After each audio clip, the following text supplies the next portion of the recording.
Today I'm going to tell you a story called The Battle of the Light Bulbs. And I'm going to give you a bit of history and background to this whole debate, but most importantly, I'm going to tell you how to stop wasting money at home. The story begins 130 years ago with the famous American inventor Thomas Edison. Thomas Edison invented the incandescent light globe, which has been with us for over 130 years now. The incandescent light globe actually shouldn't really be called a light globe at all, but rather a heat globe, because 90% of the energy that goes into it gets turned into heat and only 10% gets turned into visible light. And I'm sure you've all experienced this in your life, those times you've burnt your hand when you've tried to grab one of these. The ones that we grew up with and were most common was probably the 100-watt light globe. That was the stock standard one we had in our house.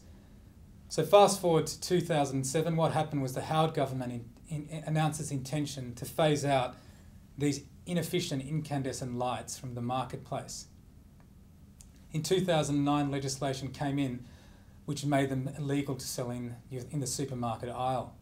So you may think, great, I can now relax, job's done, and I don't have to think about it anymore. But unfortunately, the story is not so simple. What happened was that the lighting manufacturers took the old incandescent globe, slightly tweaked it, made it a bit more efficient, so that it's now legal to sell in supermarkets in Australia. And I've got one of these new, slightly higher efficiency incandescent light globes in my hand that I just picked up at the supermarket today.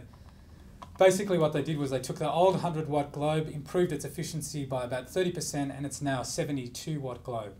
And you'll see, if you go to the supermarket, grab the packet, take a look, and you'll say, go green, 30% energy savings with this light. But I'm here today to tell you can do better than this. You can instead install compact fluorescent lighting. Now, if you got one of these 10 years ago, you might not have been that happy with it.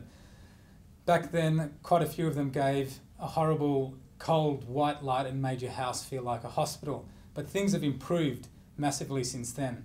They now give a warm light, they don't buzz, and they start up really quickly, and they're great to use.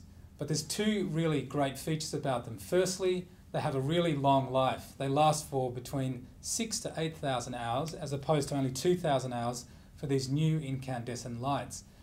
The second great thing is that they use a lot less energy to produce the same amount of light. This one only uses 20 watts of energy. This one uses 72 watts. They both produce the same amount of light.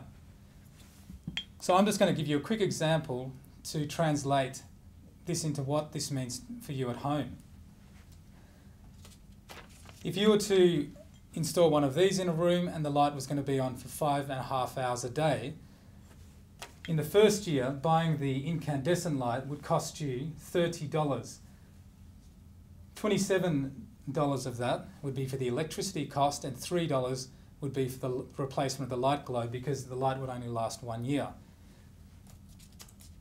In the second year, it's exactly the same story. The light only lasts 1 year and it costs you $27, so your total cost now comes to $60. And in the third year, you've guessed it, another $30, bringing the total cost over 3 years to $90. Instead, if you go out and buy a compact fluorescent light globe, it'll cost you a little bit more up at the start, $7, but importantly, it will only cost you $7 a year to run in electricity charges. So that means at the end of the third year, you've only spent $30, a total financial saving of $60 over that 3-year period. In addition to that, it can also make you feel good that you've saved 430 kilograms of greenhouse gas emissions. So next time you're at the supermarket aisle, go for the compact fluorescent.